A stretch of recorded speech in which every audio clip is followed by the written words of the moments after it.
Hi friends, welcome to our YouTube channel. Friends, చూసుకున్నట్లయితే ఎవరైతే మన యొక్క ఛానల్ ముందుగా చూస్తున్నారో వాళ్ళు సబ్స్క్రైబ్ చేసుకోండి. అదేవిధంగా పక్కన ఉన్నటువంటి బెల్ ఐకాన్ నొక్కినట్లయితే మన ఛానల్ నుండి ఎలాంటి ఇన్ఫర్మేషన్ వచ్చినా మీకు నోటిఫికేషన్ ద్వారా వస్తుంది. ప్రతి ఒక్కరు కూడా వీడియోని లైక్ చేయడం మాత్రం మర్చిపోకండి. చూసుకున్నట్లయితే మనకి ఏఎల్పి CBT2 ఎగ్జామ్ గురించి మనం వీడియో చేయడం జరిగింది. మే 2 అన్అఫిషియల్ డేట్స్ అనేవి చెప్పడం జరిగింది. అదేవిధంగా జేఈకి సంబంధించినటువంటి డేట్స్ కూడా అడగడం జరుగుతుంది. జేఈకి సంబంధించి CBT2 యొక్క డేట్స్ అనేవి అన్అఫిషియల్గా మనకి ఏప్రిల్ 15 ఎగ్జామ్ అనేది జరగడానికి అవకాశం ఉందని మనకి అన్అఫిషియల్గా ఇన్ఫర్మేషన్ అనేది రావడం జరిగింది. అదేవిధంగా దీనికి సంబంధించినటువంటి వీడియో చేద్దాం అనుకున్నా, కానీ డ్యూటీలో ఉండడం వల్ల చేయలేకపోయాను. చూసుకున్నట్లయితే మీకు 2 డేస్లో ఈ యొక్క జేఈ CBT2 జరుగుతుందా, 15 జరుగుతుందా లేదా అనేది కూడా మీకు తెలిసిపోతుంది. ఎందుకంటే మనకి ఎప్పుడు కూడా ఒక ఎగ్జామ్ జరిగేటప్పుడు మనకి 10 డేస్ ముందు సిటీ ఇంటిమేషన్ స్లిప్, అదేవిధంగా సిటీ ఇంటిమేషన్ స్లిప్ వస్తుందని ఒక 3 డేస్ ముందు మనకి 4 డేస్ ముందు కంపల్సరీగా వస్తుంది ఏదో ఒక ఇన్ఫర్మేషన్, ఒక నోటీస్ అనేది. కాబట్టి మనకి అప్రాక్స్ మనకి 15 డేస్ ముందు అనేది ఇన్ఫర్మేషన్ అనేది వస్తుంది.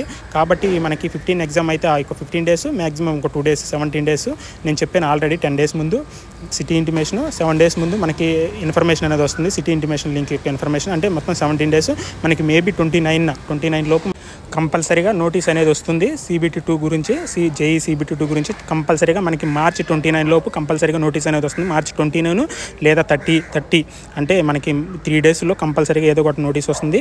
ఇది ఏప్రిల్ 15 ఎగ్జామ్ ఉందో లేదో అనేది కంపల్సరీగా ఏప్రిల్ 15 అని మాకు అన్అఫిషియల్గా ఇన్ఫర్మేషన్ రావడం జరిగింది. కాబట్టి మేము ఈ యొక్క వీడియో చేయడం జరుగుతుంది. కాబట్టి మనకి ఒక 3 డేస్లో జేఈకి సంబంధించినటువంటి సందిగ్ధం కూడా మనకి తొలగిపోనుంది. కాబట్టి ఈ యొక్క 3 డేస్ వెయిట్ చేయండి. ఈ 3 డేస్ లోపల మనకి ఏదో ఒకటి ఇన్ఫర్మేషన్ అనేది వస్తుంది. ప్రతి ఒక్కరు కూడా వీడియో చూసిన వెంటనే లైక్ చేయండి, షేర్ చేయండి, అదేవిధంగా సబ్స్క్రైబ్ చేయండి. కొత్త వాళ్ళు అయినట్లయితే పక్కన ఉన్నటువంటి బెల్ ఐకాన్ అయినట్లయితే మన యొక్క ఛానల్ నుండి వచ్చేటువంటి ప్రతి ఇన్ఫర్మేషన్ మీకు నోటీస్